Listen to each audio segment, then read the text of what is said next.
ایک ہے نماز ہم پڑھ لیتے ہیں، آپ نے سارا پڑھ لیا، سارا تعدیل ارکان بھی کر لی، لیکن اگر آپ کا اللہ کے ساتھ ڈائریکٹ کمیونین اور ڈائریکٹ کمیونیکیشن قائم نہیں ہوا تو نماز، جس کو کہ کہا گیا کہ الصلاۃ معراج المومنین، جو قرب حضور کو حاصل ہوا معراج میں، وہ ایک بندہ مومن دنیا میں رہتے ہوئے حاصل کر سکتا ہے نماز، اگر اس کی روح جو ہے واقعتاً ہم کا نام ہو رہی ہو، الحمدللہ رب العالمین الرحمن الرحیم مالک یوم الدین اہدنا الصراط المستقیم ایاک نعبد و اگر ہم واقعتاً ایسے کہہ رہے ہوں کہ ہمیں احساس ہو کہ ہم اللہ کے حضور میں حاضر ہیں اور عرض کر رہے ہیں، سجدہ کریں تو حدیث میں آتا ہے کہ ایسے محسوس ہو کہ گویا کہ میں نے اپنا سر اللہ کے قدموں میں رکھ دیا، یہ ہے نماز۔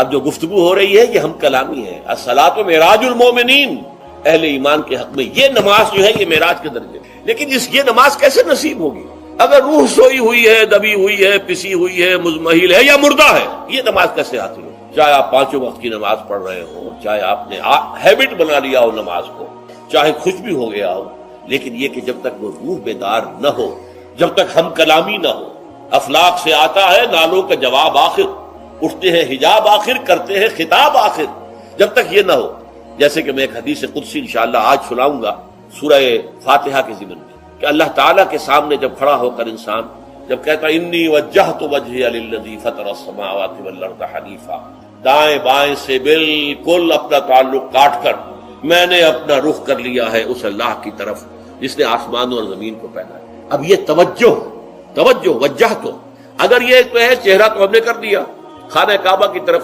اندر سے ہماری روح متوجہ نہیں ہوئی، وہ سوئی پڑی، اسے پتہ ہی کچھ نہیں کہ کیا ہو رہا ہے، تو اس صورت میں وہ کیا ہے؟ ظاہری بات تو پوری ہو گئی، نماز کا ثواب ہو جائے گا، فرض کی ادائیگی کا ثواب مل جائے گا، لیکن وہ اصل نماز تو حاصل نہیں ہے۔ یہ ہے وہ بات کہ وَإِذَا سَأَلَكَ عِبَادِي عَنِّي فَإِنِّي قَرِيبٌ، اے نبی جب میرے بندوں کی روحیں بیدار ہو، توانا ہو جائیں، حیات تازہ سے وہ ہم کنار ہو جائیں، اور پھر وہ میرے بارے میں پوچھیں، وہ میرا تقرب حاصل کرنا چاہتے ہیں، آپ سے پوچھیں تو کہیے میں قریب ہوں۔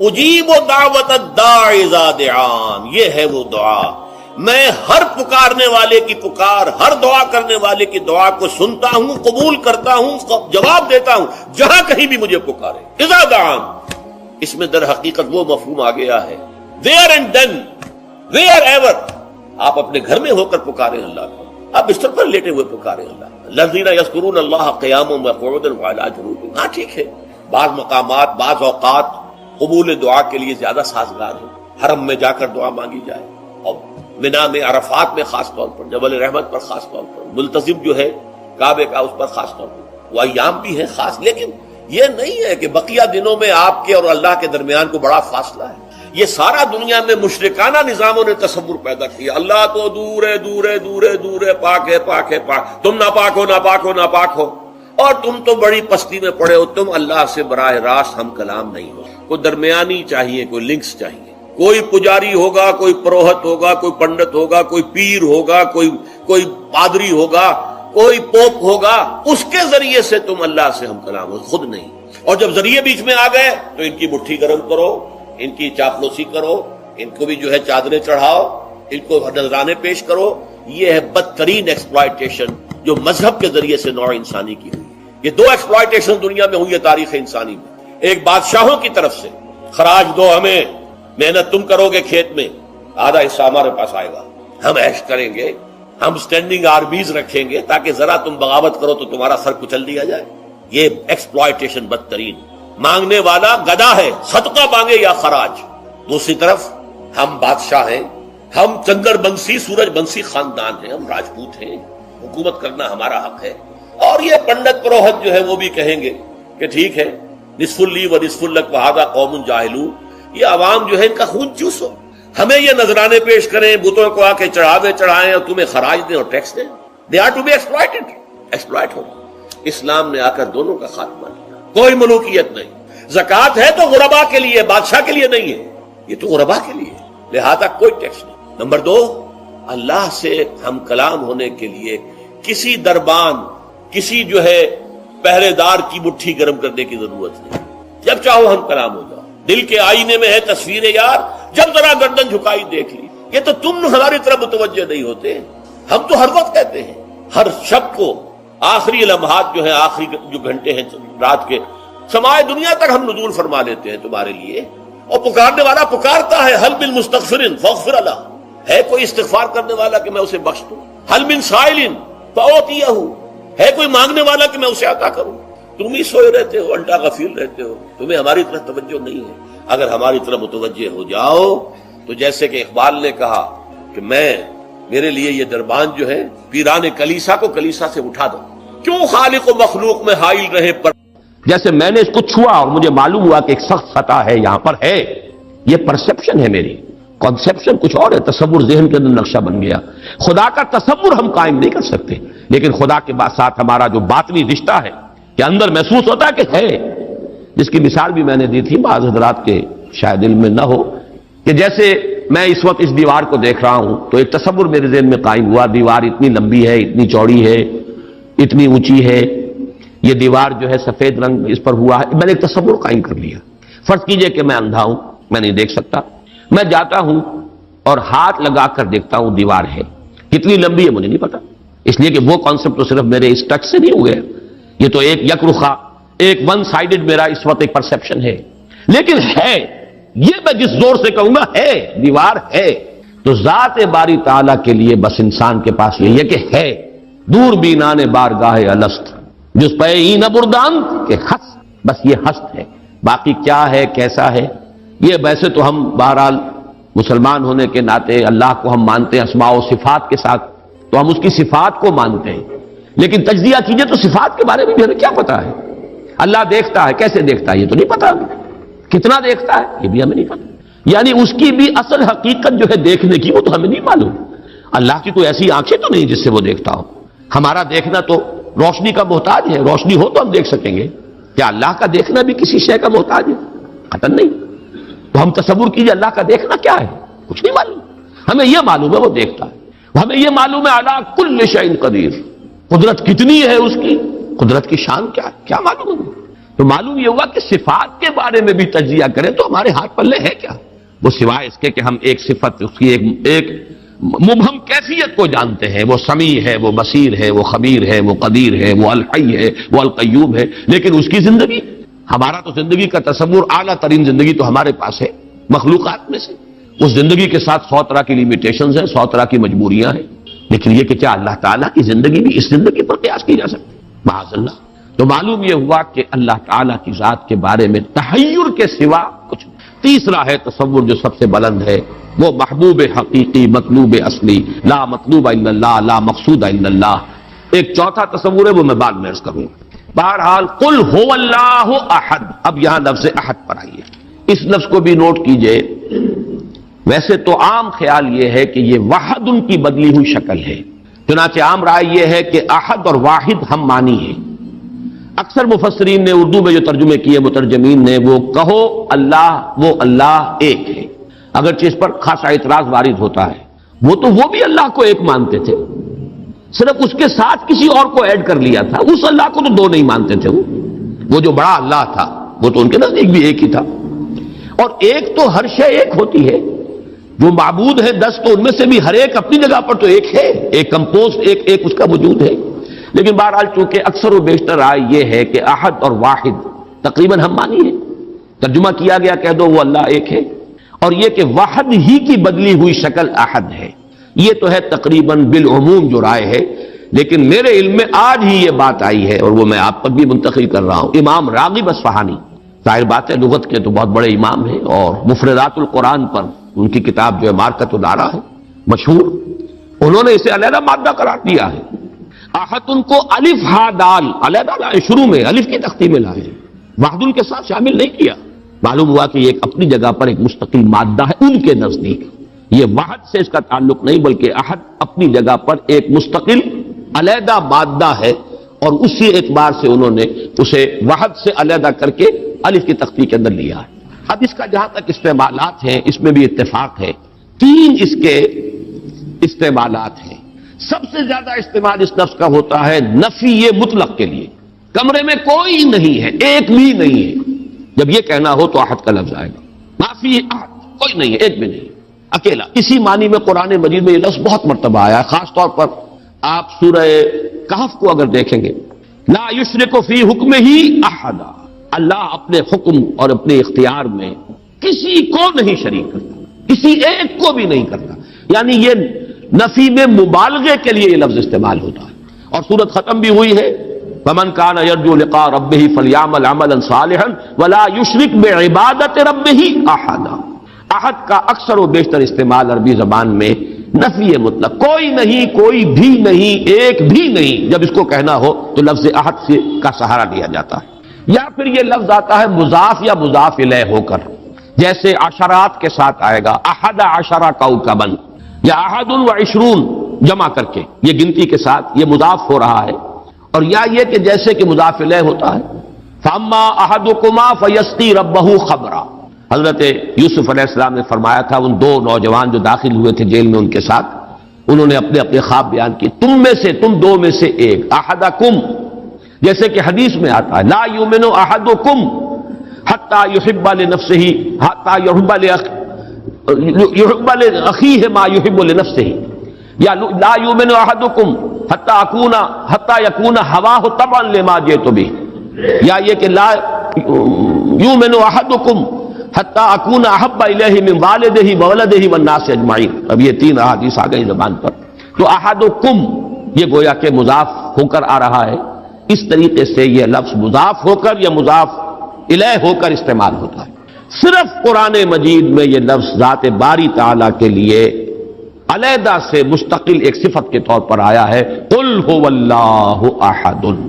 یہ ایک خاص بات ہے، اس کو نوٹ کر لیجئے کہ یہ لفظ کا یہ استعمال اس اعتبار سے، صفت کے اعتبار سے کسی اور کے لیے غیر اللہ کے لیے ہے ہی نہیں.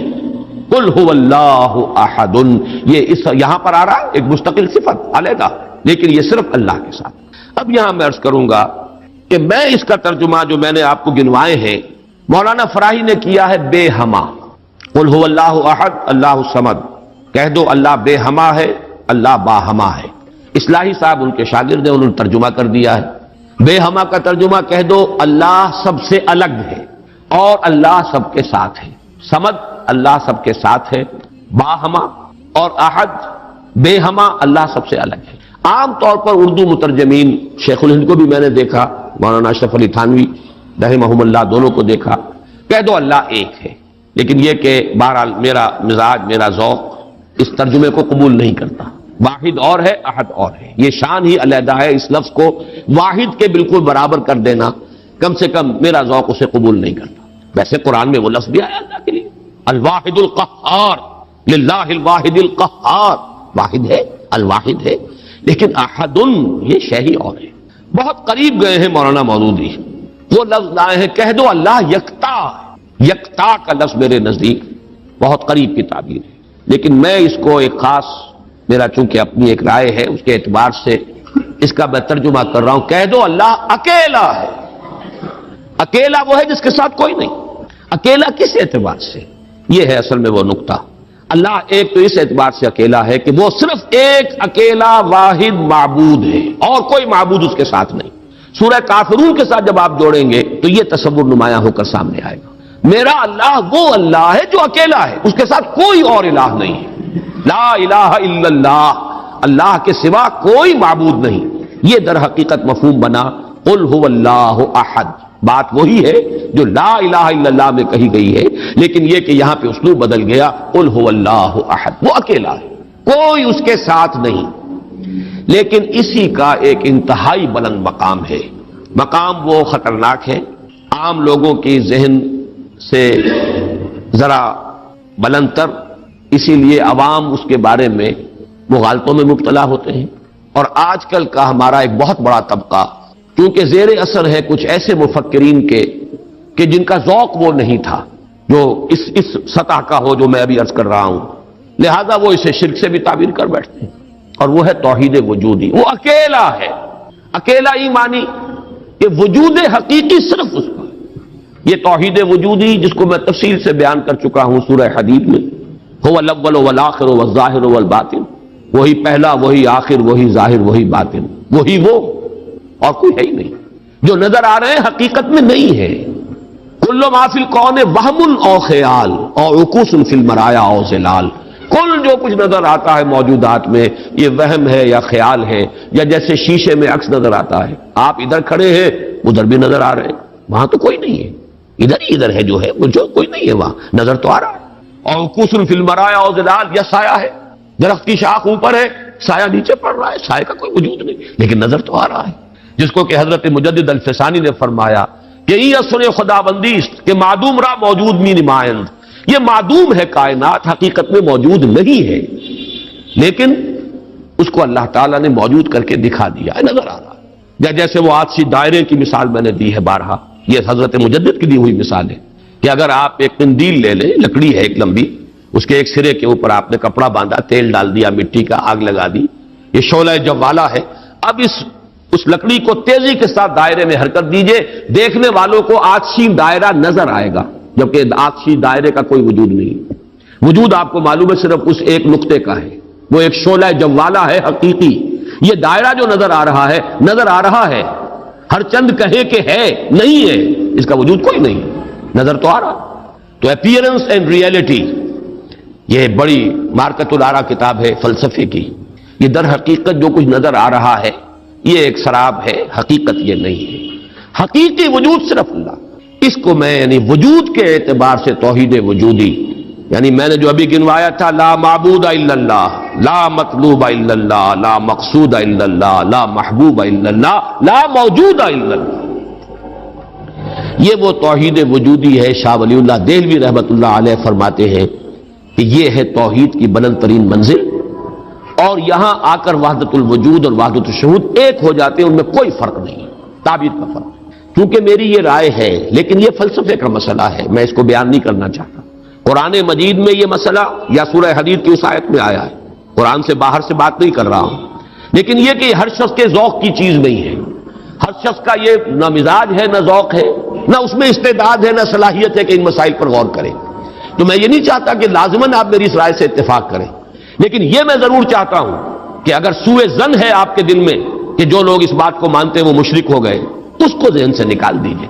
اس لیے کہ پھر ناوک نے تیرے سیر نہ چھوڑا زمانے میں، شاہ ولی اللہ بھی مشرک ہوں گے، حضرت مجدد بھی مشرک ہوں گے، باقی یہ رومی یہ جو ہے ان کی تو خیر حیثیت ہی کیا ہے بیچاروں کی، وہ تو سب کے سب مہا مشرک شمار ہو جائیں گے. کوئی نہیں بچے گا پھر جو بھی ہمارے اکابر ہیں. ہاں محمد ابن عبد الوہاب بچ جائیں گے، ابن تیمیہ بچ جائیں گے رحمہم اللہ، باقی یہ کہ ان کے سوا بچنے والا اور کوئی نہیں ہے. تو یہ توحید وجودی یا وحدت الوجود یا وحدت الشہود میرے نزدیک قل هو اللہ احد، کہہ دو وہ اللہ ہے اکیلا تنہا. مجھے وہ بار بار جب میں سوچ رہا تھا قیس جنگل میں اکیلا ہے مجھے جانے دو، ہو گزرے گی جو مل بیٹھیں گے دیوانے دو، اللہ اکیلا ہے. اور واقعہ یہ ہے، یہ تصور جو ہے اگرچہ بہت بلند ہے، لیکن کبھی اگر اس کے کہیں کناروں تک بھی رسائی ہو جائے انسان کی، تو اس کی جو ایک وسعت پیدا ہوتی ہے اس کے ذہن میں، اس کا مینٹل ہورائزن وہ جو اس قدر وسیع ہو جائے گا، وہ اس کا تصور وہ شخص نہیں کر سکتا کہ جس کا کوئی بھی اس کے حاشیہ خیال میں یہ بات نہ آ سکتی. لیکن اس کا یہ مفہوم اگر نکال لیا جائے، عام لوگوں نے یہ سمجھا اس کا مطلب ہر شے خدا ہے، اگر کوئی شے موجود نہیں جبکہ تجھ میں نہیں کوئی موجود، پھر یہ ہنگامہ ہے خدا کیا ہے؟ کچھ نہیں ہے، نہیں ہے. یہ اصل میں جو وحدت الوجود ہے وہ یہ نہیں ہے کہ یہ سب چیزیں خدا ہیں، بلکہ یہ کہ خدا ہی ہے، باقی کچھ موجود نہیں. جو کچھ نظر آ رہا ہے وہ توہم ہے، خیال ہے، یہ صرف اپیئرنس ہے، اور اپیئرنس آپ کو معلوم ہے ہر وقت بدلنے والی شے ہے. Painter high, every thing is changing, یہ سب ٹرانزینٹ چیزیں ہیں کہ جو گزر رہی ہیں. جیسے لہریں ہیں، لہر نظر آتی ہے، لہر ہے، لیکن یہ کہ یہ بالکل عارضی سا ایک وجود ہے، اعتباری سا وجود ہے، لہر کا حقیقت میں کوئی وجود نہیں ہے. اسی طریقے سے یہ کائنات ہے. تو یہ نہیں ہے کہ جو کچھ ہے وہ خدا ہے، معاذ اللہ، یہ ہماوست ہے، اور یہ در حقیقت کفر بھی بن جاتا ہے، شرک بھی بن جاتا ہے. لیکن توحید وجودی یا وحدت الوجود یہ بالکل مختلف شے ہے، اور میرے نزدیک اس آیہ مبارکہ کا اصل مدلول یہ ہے، قل هو اللہ احد. بلند ترین توحید توحید وجودی، لا معبود الا اللہ سے لے کر لا موجود الا اللہ. اس لیے کہ احد کا لفظ واحد نہیں ہے، اکیل یکتا، لیکن اس سے بھی آگے بڑھ کر جو ترجمہ میں کر رہا ہوں وہ یہ ہے کہ کہہ دو اللہ اکیلا ہے، کوئی اس کے ساتھ نہیں. جیسے کہ غالباً حضرت بایزید بسطامی کے بارے میں آتا ہے کہ ان کی محفل تھی تو ان کا کوئی مرید جو تھا اس نے ایک عجیب کیفیت ہوتی ہے انسان کی، اس کیفیت میں ایک جملہ کہا، وہ بھی زمانہ کیسا ہوگا جبکہ اللہ ہی تھا اور کچھ نہ تھا.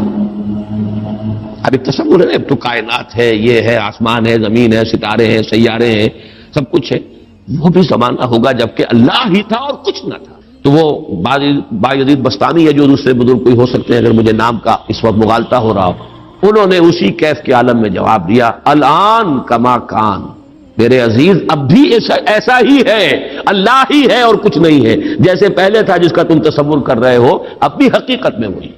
اس کو میں ذرا اور آسان کر دوں تاکہ جو نسبتاً یعنی سادہ مزاج حضرات ہیں ان کی سمجھ میں بھی یہ بات آ جائے، کسی مغالطے میں مبتلا نہ ہو۔ دیکھیے، جب ہم کہتے ہیں لا محبوب الا اللہ، کیا معنی ہے اس کے؟ یہ معنی تو نہیں ہے کہ اولاد سے محبت نہ کرو، یہ تو دین کی تعلیم نہیں ہے۔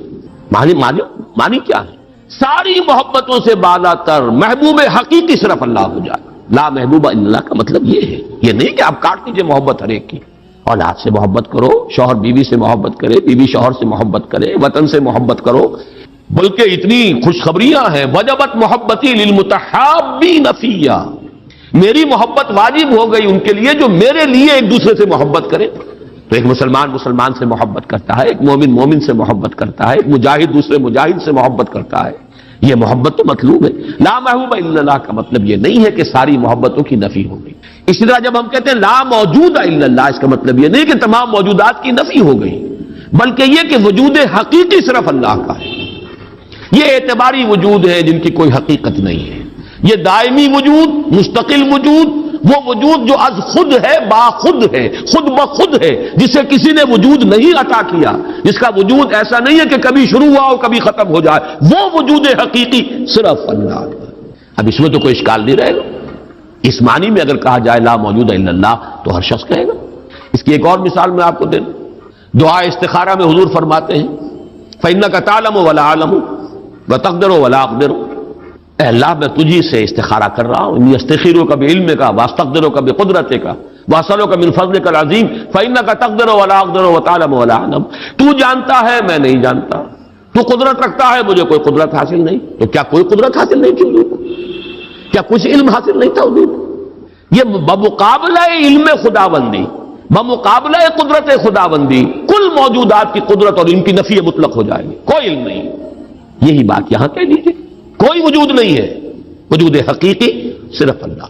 بہرحال یہ تمام تصورات ان کی تعبیرات ہیں، تعبیرات میں ذرا سخت سے سختر مقامات بھی آ جاتے ہیں، مشکل سے مشکل تر مقامات بھی آ جاتے ہیں، میں اس کی تفصیل میں اس وقت نہیں جا رہا، لیکن میرے نزدیک اس سورہ مبارکہ کی پہلی آیت اس عظیم ترین سطح پر توحید کو بیان کر رہی ہے، اور یہ جیسا کہ میں نے عرض کیا تھا جب تک یہ بات سامنے نہ آئے، چار اعتبارات سے کس طریقے سے توحید کے بیان کو اس صورت نے سمو لیا اپنے اندر اور جمع کر لیا ہے، تبھی اس کی وہ عظمت ہے کہ ثلث قرآن کے مساوی یہ صورت ہے، تبھی اس سے صحابہ کی وہ محبت کا راز جو ہے وہ کھلتا ہے کہ کیوں ہے، ایسے ہی نہیں ہے۔ قل هو اللہ احد، کہہ دو وہ اللہ ہے، میرا معبود جسے میں پوچھتا ہوں وہ اللہ ہے، لیکن وہ اللہ نہیں جسے تم پکار رہے، وہ اللہ جو اکیلا ہے، تنہا ہے۔ اللہ الصمد، جیسا کہ میں عرض کر چکا ہوں، صمد کا لفظ قرآن مجید میں ایک ہی مرتبہ آیا، اور اس کے مفہوم کو بھی دو معنی سے بیان کیا گیا ہے۔ ایک تو چونکہ ایک مرفوع روایت بھی امام راضی لے کر آئے ہیں، روے عن ابن عباس رضی اللہ تعالی عنہما، کہ حضور سے پوچھا گیا اللہ کا صمد ہونا کیا معنی ہے اس کے، تو آپ نے فرمایا هو السید الذی یصمد الیہ فی الحوائج۔ اصل میں یہ صمد جو ہے عربی زبان میں یہ ہوتا تھا کسی چٹان، مضبوط چٹان کی طرف جس کو پشت پر رکھ لیا جائے تو دشمن سے مقابلے میں انسان کو سہولت ہوتی ہے۔ اگر آپ جیسے کہ وہ حضرت عمر کا بھی واقعہ بیان ہوتا ہے، بعض حضرات تو اس کو نہیں مانتے لیکن اکثر لوگ مانتے ہیں کہ مسجد نبوی میں خطبہ دے رہے تھے حضرت عمر، اور اس وقت شام کے ایک محاذ پر جنگ بھی ہو رہی تھی، اس وقت حضرت ساریہ جو امیر الجیش تھے وہ کوئی غلطی کر رہے تھے، اسٹریٹجک مسٹیک ہو رہی تھی کہ انہوں نے پوزیشن ایسی لے لی تھی کہ جو غلط تھی جنگی تدبیر کے اعتبار سے، تو حضرت عمر نے وہی اللہ نے کہیں دکھا دیا، اللہ کو قدرت حاصل ہے وہ دکھا دے۔ آج ٹیلی ویژن سے آپ دیکھ سکتے ہیں تو اللہ تعالیٰ بغیر ٹیلی ویژن کے آج سے 1400 برس قبل دکھا سکتا تھا، انہونی بات نہیں ہے کہ وہ نقشہ سامنے آ گیا۔ جیسے حضور فرماتے جب آپ سفر معراج سے واپس آئے، جب سوال کیے لوگوں نے اچھا آپ مسجد اقصی میں گئے تھے، وہاں کتنی کھڑکیاں ہیں، کتنی کڑیاں ہیں، کیا ہے؟ تو اب حضور ایک دفعہ چونکے کہ اب یہ میں نے کوئی کھڑکیاں تو نہیں گنی وہاں پر، لیکن یہ کہ اگر مجمع میں آپ نہ بتا سکتے تو تالیاں پڑ جاتی، اس وقت اللہ نے فوراً وہ جو ہے لا کر سامنے کھڑا کر دیا وہ نقشہ، اور حضور دیکھ دیکھ کر بیان کرتے رہے یہ ایسا ہے ایسا ہے۔ تو یہ تو در حقیقت بالکل اللہ کی قدرت سے ہرگز کوئی اس میں بودھ نہیں ہے۔ تو حضرت عمر نے وہی فرمایا ہے اور صحابہ نے سنا ہے، یا ساریۃ الجبل، یا ساریۃ الی الجبل، ہے ساریہ کیا غضب کر رہے ہو، غلطی کر رہے ہو، پہاڑ کی طرف جاؤ، پہاڑ کو پشت پر رکھو۔ پہاڑ پشت پر ہو تو آپ پشت کی طرف سے اب محفوظ ہو گئے، آپ یکسو ہو کر سامنے سے دشمن کا مقابلہ کر سکتے، اور اگر اندیشہ رہے کہ کہیں پیچھے سے کوئی حملہ آور نہ ہو جائے تو وہ توجہات جو ہیں وہ منقسم رہے گی۔ بہرحال یہی معاملہ ہے صمد کا، وہ ہستی جس کی طرف رجوع کیا جائے، جس کو پناہ گاہ سمجھا جائے، جس کی طرف اپنی مشکلات کے اندر رجوع کیا جائے، اور اس اعتبار سے پھر وہی مطلوب بن جاتا ہے، وہی مقصود بن جاتا ہے، وہی محبوب بن جاتا ہے، اسی کی عزت کی جاتی ہے، اسی کی تکریم ہوگی، اسی کا اعزاز ہوگا، اس کے سامنے انسان جو ہے وہ اپنے آپ کو جھکائے گا، جس بڑے بڑے سردار۔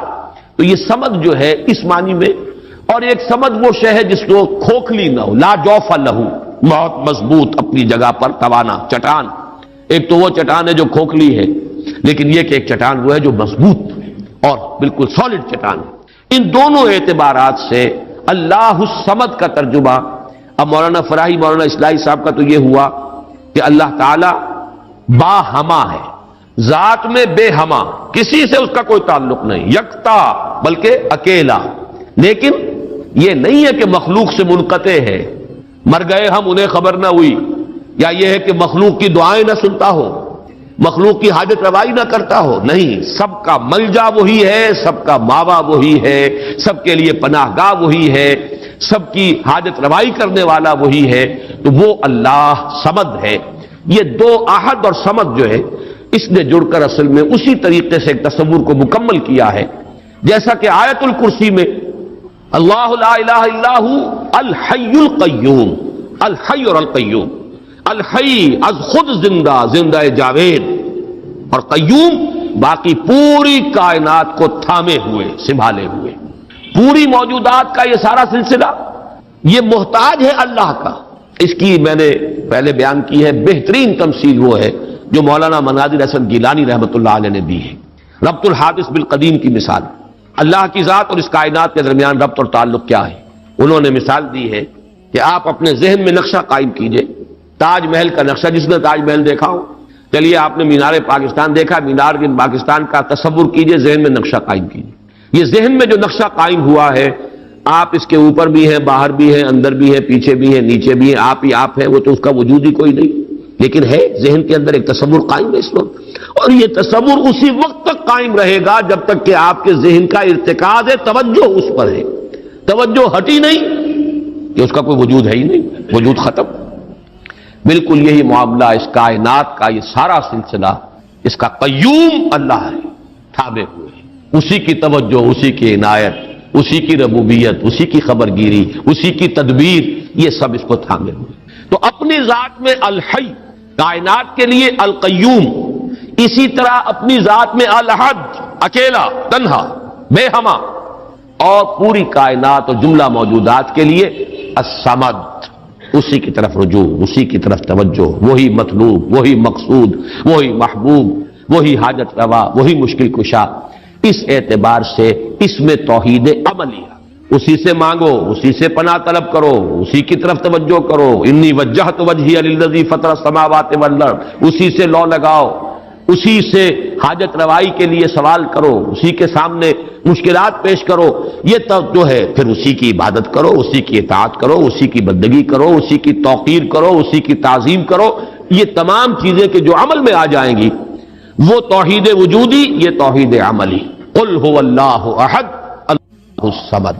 تیسری آیت میں ہے توحید ذاتی، لم یلد ولم یولد۔ میں شرک کے مختلف اقسام کے ضمن میں جو 6 کیسٹ ہیں، اللہ کا شکر ہے بہت دنیا میں عام ہوئے ہیں، اس میں یہ تقسیم بیان کر چکا ہوں، شرک فی الذات، شرک فی الصفات، اور شرک فی العمل یا شرک فی الحقوق، یہ 3 شرک ہیں۔ شرک فی العبادت، یہ تیسری جو نوعیت ہے، اس کے لیے شرک فی الحقوق بھی کہا جا سکتا ہے، اسی کا حق ہے کہ اس کی عبادت کی جائے، اور اسی کو اس کو شرک عملی بھی کہہ سکتے ہیں۔ بہرحال شرک عملی کی جڑ کاٹ دی اللہ الصمد۔ پہلا جو توحید کا درجہ ہے وہ بہت بلند ہے، بہت اونچا ہے، یہ حکما اور فلاسفہ کی بھی چوٹی کے لوگ جہاں حکمت اور تصوف دونوں چیزیں جا کر جڑ جاتی ہیں وہ ایک مقام ہے. خالص فلسفہ بھی انسان کو کہیں نہیں لے کے جاتا، اور عقل اور فکر کی بلندی نہ ہو تو تصوف بھی محض نفسیاتی ریاضتیں بن کر رہ جاتی ہیں، سائیکولوجیکل ایکسرسائز کے سوا کچھ نہیں رہتا.